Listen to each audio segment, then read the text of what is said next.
And so that period of time could be 10 minutes, it could be 20 minutes, it could be an hour. If your child does have ADHD, it might just be 10 minutes.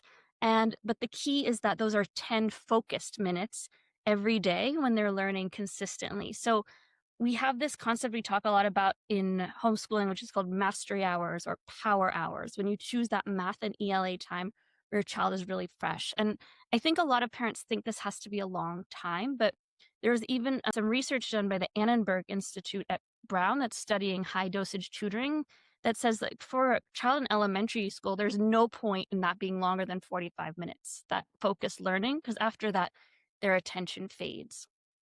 So along those lines, I have found the most effective way to help your child learn math is to choose a curriculum that they love.